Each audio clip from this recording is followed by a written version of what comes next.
Please welcome to the show, Caitlin Clark. Caitlin, did you ever What's think up, you'd guys? be back? Cheers. Excited to be back. Cheers. Don't worry. I got this nice throwback Gatorade can. Well played. Caitlin Clark is back, and she didn't come quietly. In a headline-making live Zoom interview, Clark joined WNBA icons Sue Bird and Diana Taurasi for a raw and revealing conversation that's now making waves across the basketball world. This wasn't just a casual chat. It was a rare, no-holds-barred moment where the face of the league's future went toe-to-toe, virtually, with two of its most respected veterans. From the moment she appeared on screen, Clark set the tone, confident, composed, and completely herself. What will the league have in store for them when they get there? Look, SVP, reality is coming. Okay. There's levels to this thing, and that's just life. We all went through it. Of course. And you see it on the NBA side, and you're going to see it on this side, where, you look superhuman playing against 18-year-olds, but you're going to come with some grown women that have been playing professional basketball for a long time. Shut it down, clearly and directly. It was the most together team I've ever been on. She explained that while the Fever started last season with a rough 0-8 stretch, it was their tight-knit bond that helped them turn things around. Swoop's claim, just not true. And the narrative game, Clark's learning to Your retirement, D. Thank you. And congrats. Now, unfortunately, reality is coming to me now. What's your big plans? Get it in early. What are you going to do? I keep telling Sue I thought I was going to have all this time to do all these things. I'm more busy now. So if I give you any advice, play as long as possible. We'll see.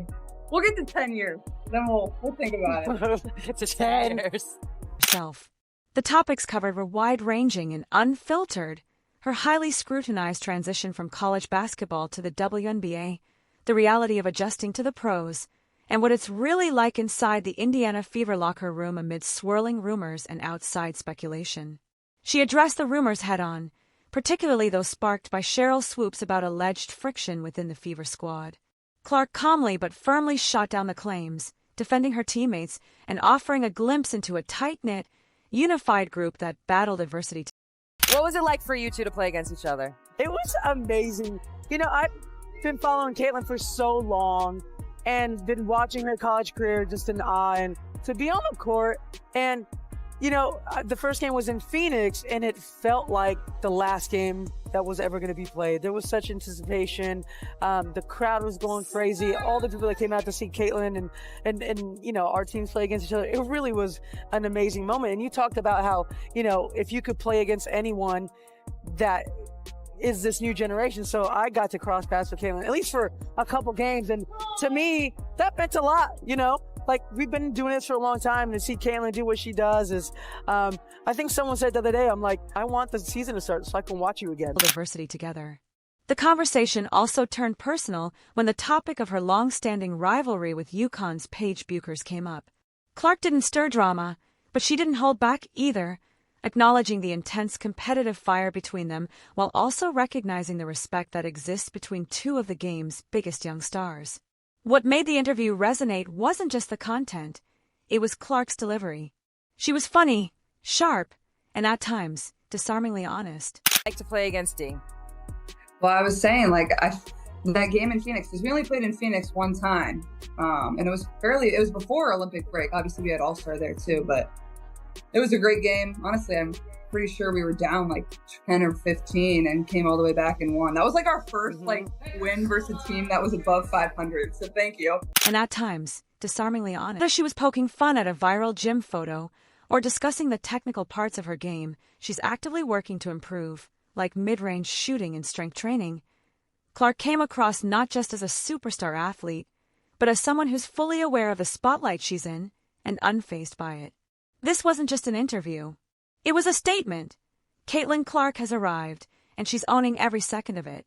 It didn't take long to realize this wasn't your typical feel-good sports segment. Caitlin, how excited are you for this next WNBA season? New head coach and Stephanie White. You added Natasha Howard, who Sue knows really well, DeWanna Bonner, which I know really well, Sophie Cunningham. I mean, it seems like, from the outside, this roster's ready to compete now, which is easy for us to say. we know there's a process to get there, but like when you see that and you see those names come in, what does that make you feel like? Good sports segment, the kind full of polished answers and scripted smiles. From the jump, this was something different. It was raw, it was real, and it was utterly captivating. In short, it was classic Caitlin Clark, unapologetically bold, disarmingly honest, and completely in control of her narrative. Yes, there were the usual show elements, some playful product placement and cheeky sponsor nods, cue Sue Bird joking. Our show loves it. But those were just background noise. The real headline was Caitlin's willingness to address the unspoken, the controversial, and the misunderstood. She clapped back in the most... Oh, well, I mean, obviously on paper we have a really good team, but, you know, you only have, I mean, we start training camp, I think, on the 27th, and then, like, we have a back-to-back of preseason games on May 3rd and May 4th. So it's like, you have a very short amount of time to put that together, and 7 new pieces, and whether we carry 11 or 12, like, more than half of our roster, like, that's, you know, that's a hard thing within itself, but we should be pretty good. And like, I'm excited about it. I think what we needed was, you know, we added a lot more experience. Like in the playoffs, we just didn't have that. We were a young group. Even Kels, like obviously with being with the Fever during her entire career, she hasn't really had the opportunity to play in a ton of playoff games. So having that, whether it's Sydney Colson, whether it's DB, whether it's Natasha Howard, whoever it is, I think having that experience is going to be really good for us and that leadership in the locker room. So.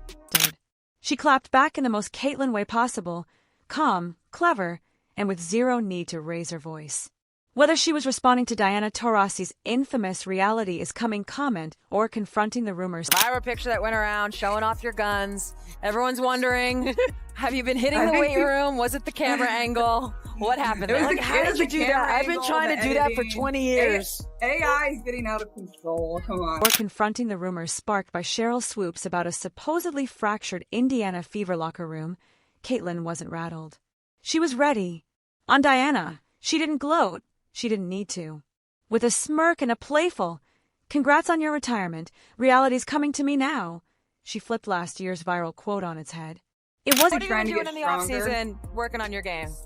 You're trying to get stronger, like a lot of time in the weight room, and it's like something like I kind of enjoy, so it's been pretty easy for me to like spend time in there and really work on that part of my game. And you know, I think the biggest thing on the court is just like that mid-range area. Like I got pretty uncomfortable in there when I would get in there, whether that's like I didn't really have any floater, I didn't like taking a mid-range jump shot, so just getting more comfortable like when I get my feet kind of into the paint, and honestly trying to just add a floater to my game, and you know, finishing through contact and little things like that. But I think just going back to the weapons that we've added this year, like there's going to be so many different things that we're able to do that I think it'll be able to make my life a little bit easier, and it should make everybody's life a little bit easier on our team.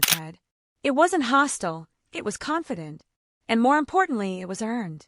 After a rookie year that saw her go head-to-head with WNBA legends and hold her own, Clark knew she had the right to speak with authority.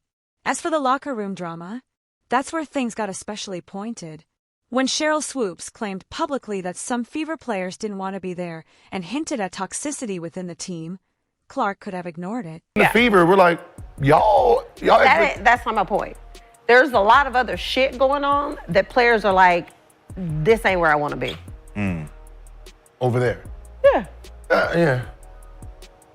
Some new it's shit's going on around there. It's a lot. Yeah. So you have players that are very significant on this Indiana Fever team that are like, I don't want to be here. This is where I want to be. Ignored it. Instead, she took the moment to set the record straight.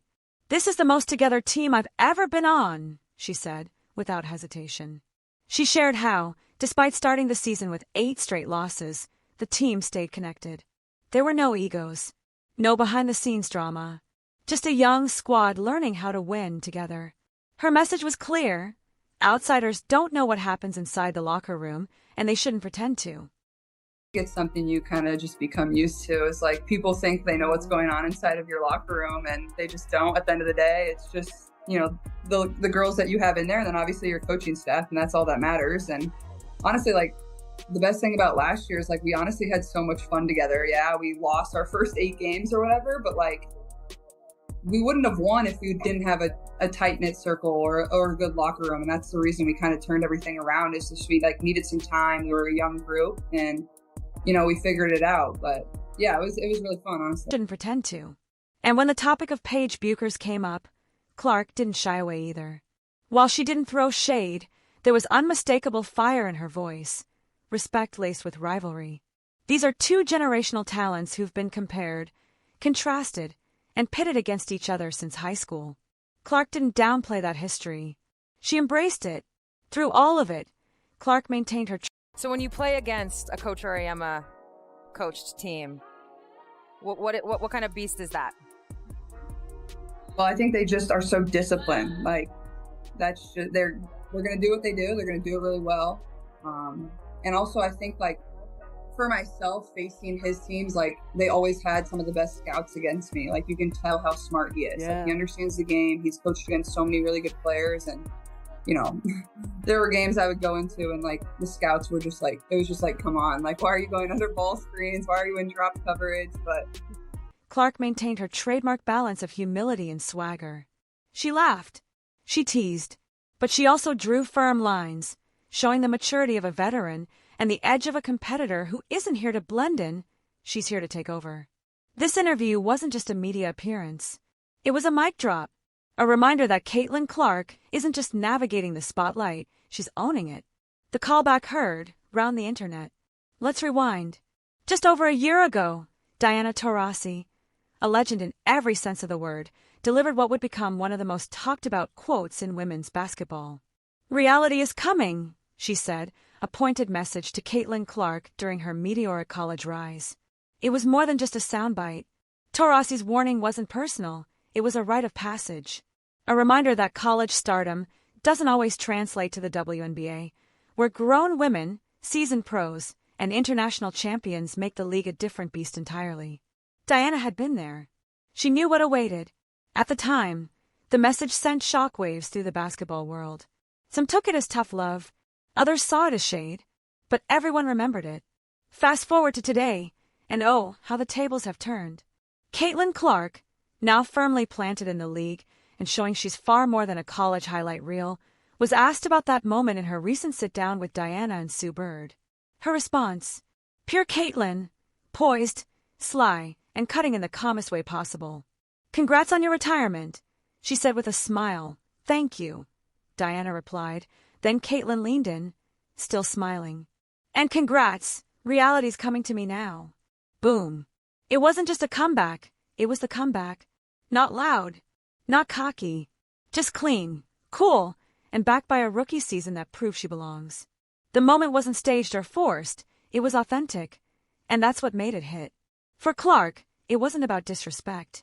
It was about recognition, about owning the fact that she heard what was said about her, she remembered it, and she went to work. She didn't post a rant. She didn't subtweet. She responded on the court, and then sealed it with a smile. The moment also highlighted something bigger than any one quote, a generational shift. Taurasi, the seasoned warrior on her way out. Clark, the fearless newcomer on the rise. Their exchange was more than banter, it was symbolic. A baton pass with an edge. And maybe the best part, Taurasi respected it. She smirked right back. "I thought I'd have all this time in retirement," Diana laughed. "Turns out I'm busier than ever. So if I can give you any advice, play as long as you can." In that one exchange, fans saw the past and future of women's basketball collide.